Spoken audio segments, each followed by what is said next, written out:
Today is June 14th, 2025. Here in Bangkok, Thailand, in Southeast Asia, it is about midday.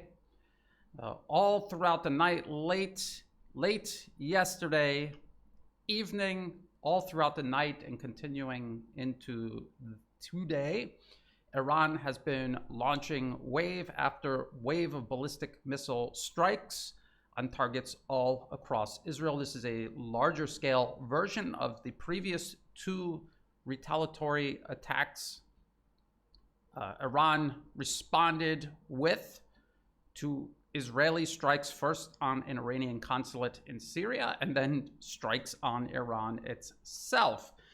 And we are getting news reports from the Western media describing hundreds of missiles arriving in each wave.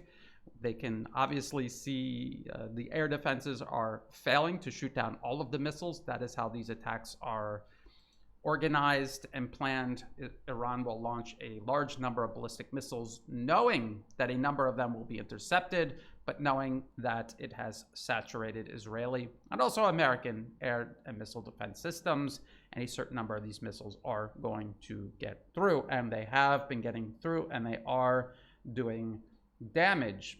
People may feel this is not enough or that this should have been done sooner, but as I have repeatedly said and have tried to warn people about, Iran does not want a war.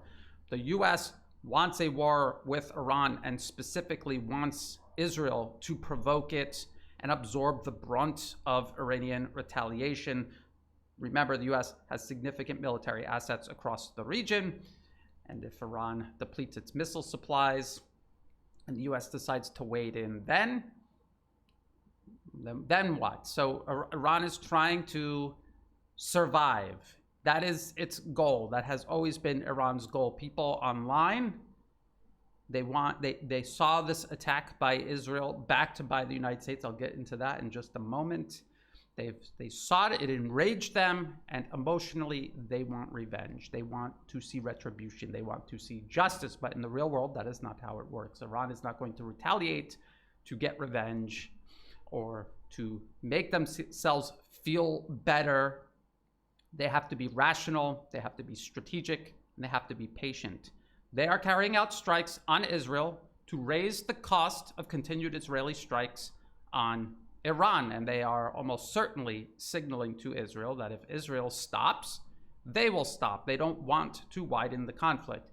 It may be that the United States has chosen Israel to escalate and go all the way, that there is no off-ramp from this conflict, but Iran has to do everything in its power to prevent or delay major war, survive this war, as it has in the past for decades.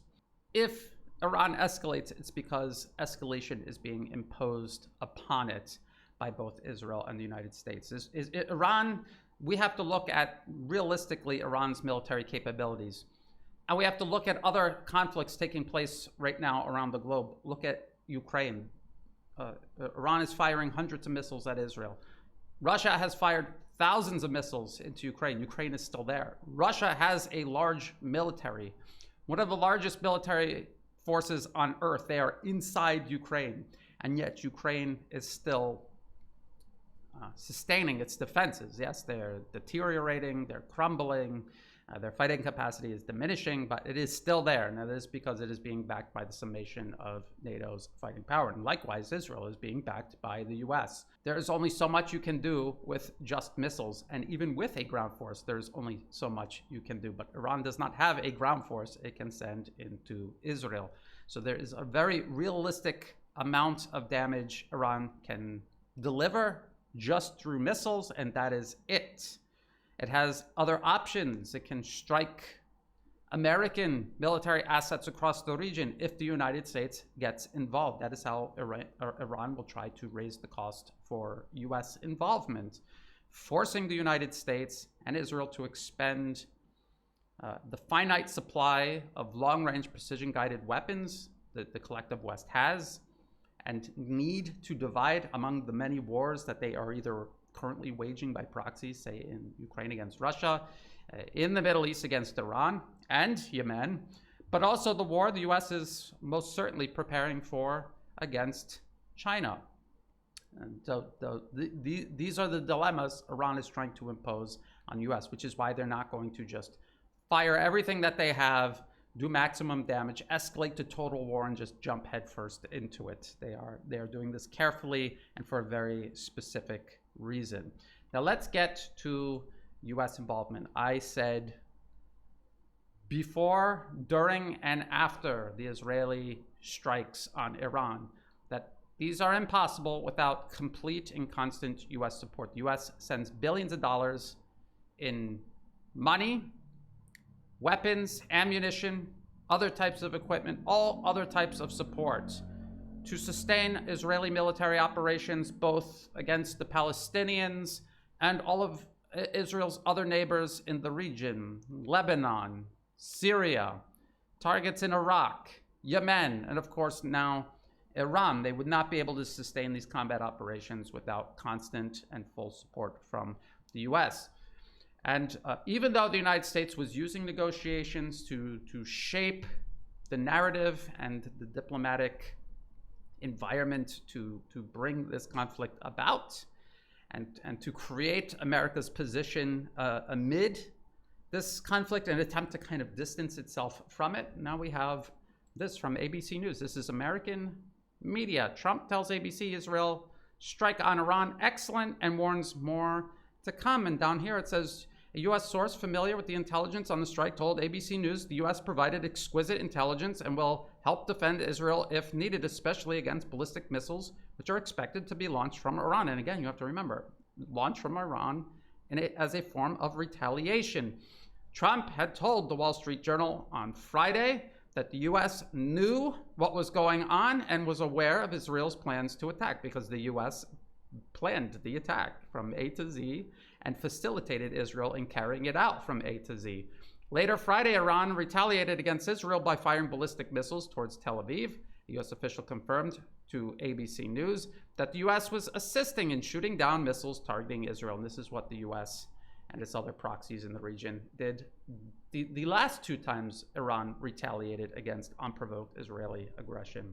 Again, completely facilitated by the U.S. And I hate to keep doing this, but it needs to be done. All of this was written out in excruciating detail in the Brookings Institution paper, Which Path to Persia? Options for a New American Strategy Toward Iran, published in June 2009, so well over a decade ago. Chapter 5, Leave It to Bibi, allowing or encouraging an Israeli military strike. The U.S. would encourage and perhaps even assist the Israelis in conducting the strikes themselves in the expectation that both international criticism and Iranian retaliation would be deflected away from the United States and onto Israel. This is happening in real time now as we speak. This, which was written over a decade ago, is now playing out in real time. Also in the same paper, and I highly suggest people read this entire paper.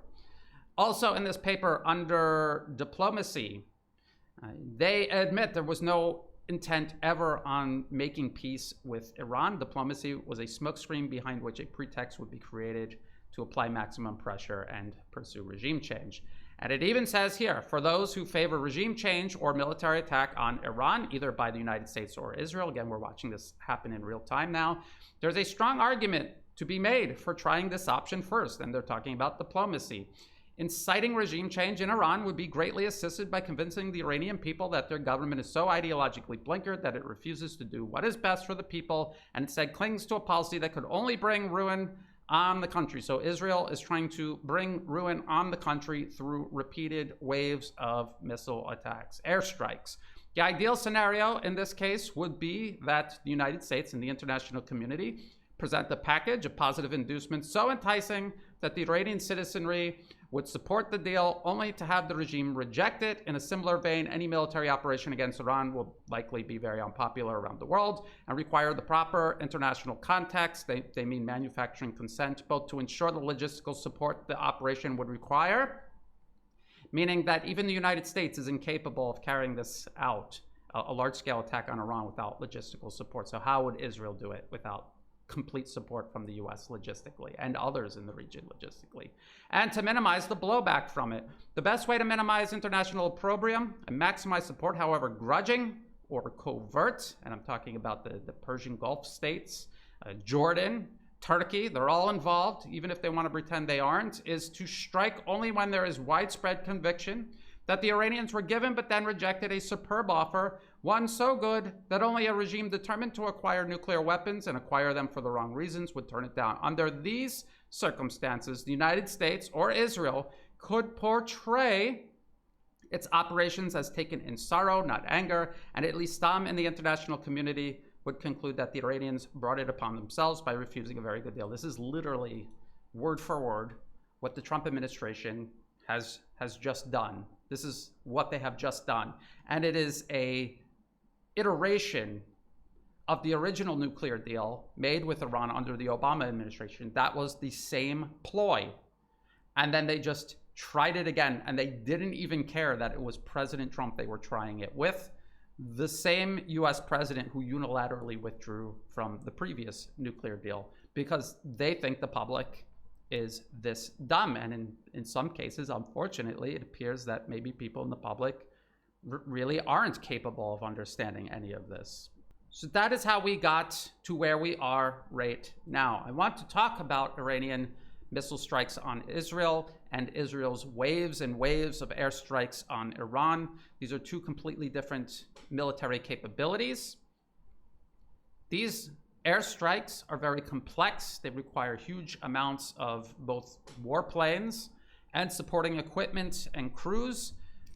Iran is launching these ballistic missiles. That also requires certain infrastructure and support.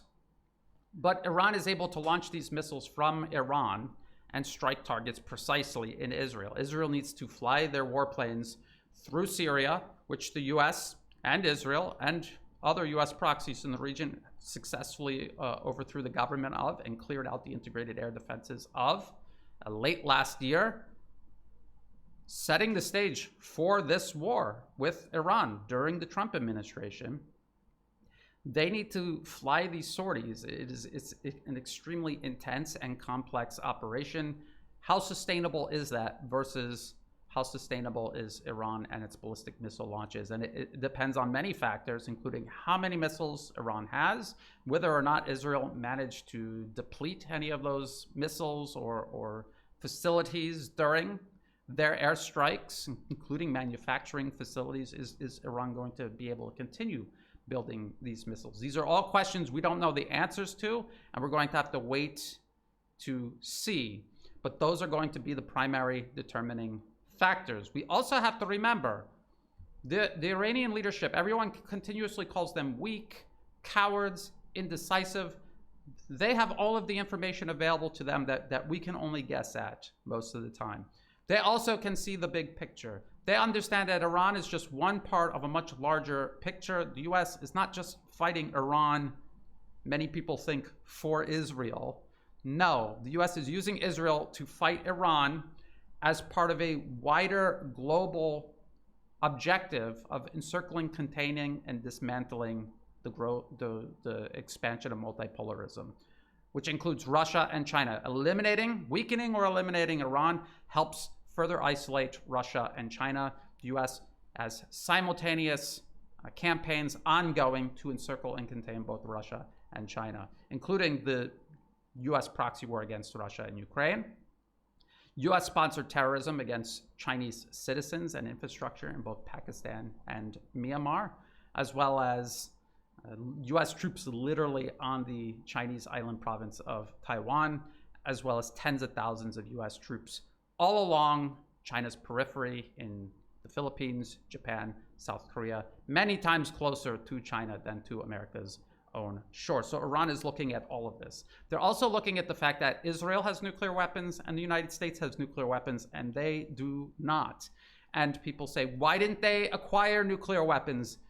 If they acquired nuclear weapons first, before going through this painful step, it would have been a very easy sell by the US and Israel to the world, the need to carry out an extensive military operation against Iran to prevent them from obtaining nuclear weapons. Now the world is looking at what the US and Israel did unilaterally, unprovoked. They see, even now, Iran is still in a very measured way calibrating its retaliation. It is not being disproportional.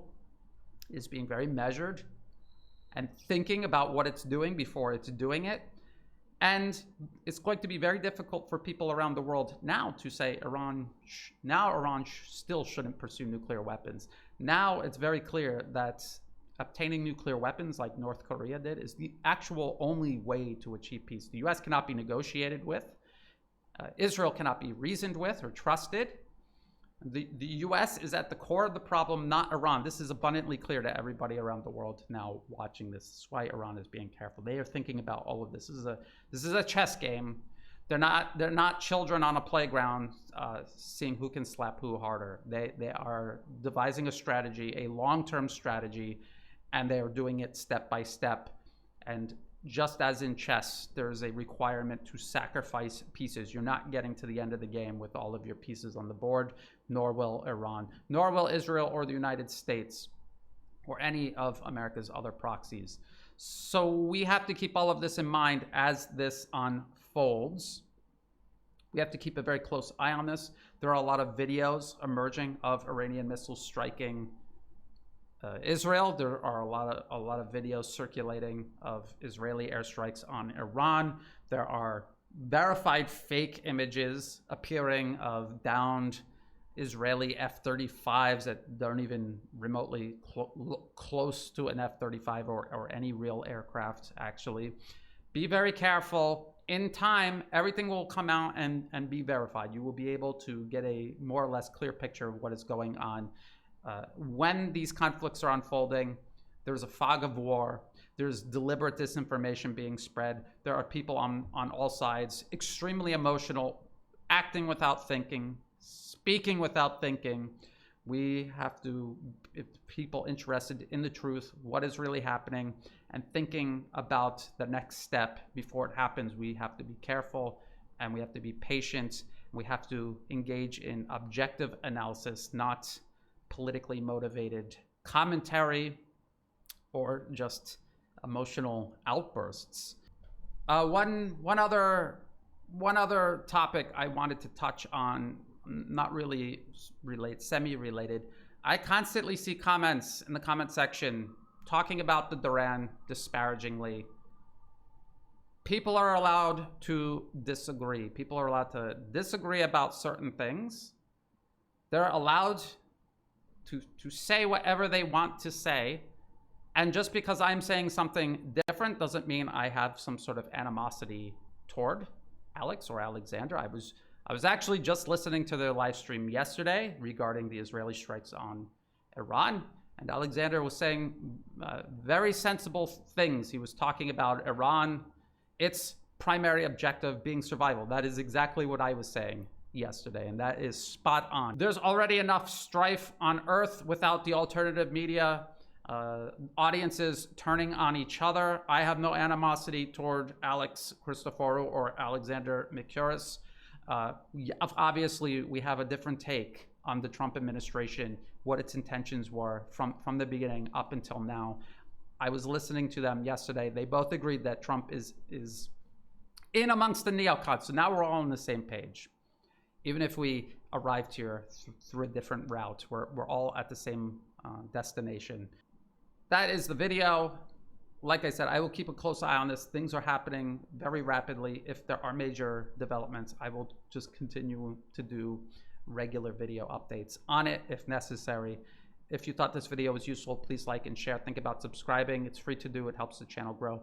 Check the video description below for all the places you can find and follow my work. I am on YouTube, Rumble, X, Telegram, I post all of my videos there. I do not monetize any of these platforms. So if ads pop up, skip them. They're not helping me out at all. If you do want to help support my work, the link to buy me a coffee and Patreon are in the video description below. To everyone who has been helping out, whether it's a one-time donation, donations month to month, or if you have no spare resources at all and you're just helping share my work with others, that is all greatly appreciated. That is what makes this work possible. So thank you. And as always, thank you for watching.